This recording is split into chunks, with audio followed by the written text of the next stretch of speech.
Oui, pour des raisons qu'on a évoquées plus ou moins, notamment de nature géopolitique, mais aussi d'abord et avant tout, et ça n'a pas été dit pour l'instant, parce qu'il n'y a plus de loi.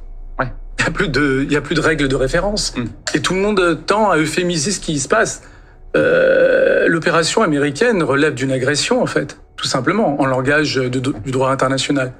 C'est une violation du droit international, ça relève même d'un crime international, l'agression militaire contre un État souverain, dont le régime est détestable à souhait, mais malheureusement, peut-être pour certains, ce critère de la nature du régime politique d'un État n'entre pas en ligne de compte pour relativiser l'agression militaire vis-à-vis d'un État. Pourquoi ? Parce que l'Iran est un État souverain, comme Israël est un État souverain. Vous voyez ?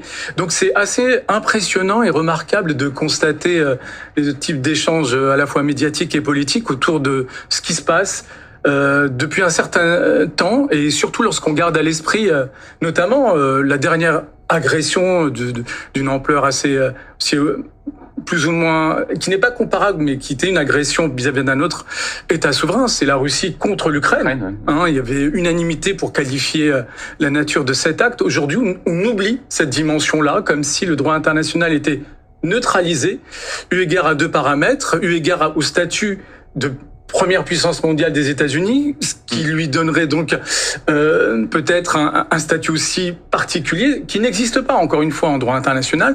Et Israël, alors là, ça s'inscrit dans une histoire qui est longue, de violation systématique du droit international et d'impunité en la matière. Et en même temps, quand vous voyez aussi la manière dont se comporte l'Iran, bien sûr, vous avez parlé de droit international, pour le respecter, il faut le respecter soi-même en premier, mais il est vrai que l'Iran, aujourd'hui, quand on connaît son régime, du régime, est-ce qu'aujourd'hui, on le voit, même Emmanuel Macron, aujourd'hui, qui a dit, enfin, le ministre de la Défense a dit, nous n'avons pas participé à cette attaque avec les Israéliens, dit, il faut absolument pas que l'Iran ait la bombe et que ça reste une dictature.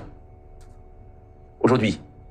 Alors, s'il a vraiment dit ça, on n'est pas loin de l'ingérence. Non, encore une fois, vous voyez bien ce que c'est. Vous voyez bien, c'est-à-dire qu'aujourd'hui, il a dit que l'Iran ne doit pas avoir la bombe.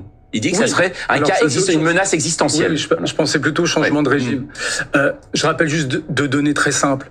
Le recours à la force est interdit dans son principe en droit international. C'est interdit. Okay ? Il y a deux exceptions. La légitime défense. Si un État est agressé, si l'Iran avait préalablement à l'opération américo-israélienne ou israélienne, chronologiquement parlant, avait agressé militairement Israël, alors Israël aurait été dans son bon droit de réagir. Vous voyez ? Et la deuxième exception, c'est le fait d'être doté d'un mandat du Conseil de sécurité. Aucune de ces deux exceptions prévues par la Charte des Nations Unies n'est remplie en l'espèce. Ce qu'il y a, matériellement parlant ou politiquement parlant, c'est le discours agressif, vindicatif, historique, enfin qui s'inscrit dans une longue histoire côté iranien vis-à-vis d'Israël, et ça c'est vrai.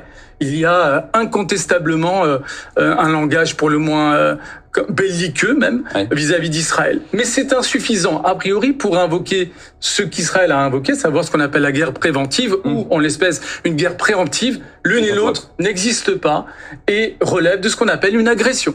Nitzan Horowitz, quand vous entendez justement ça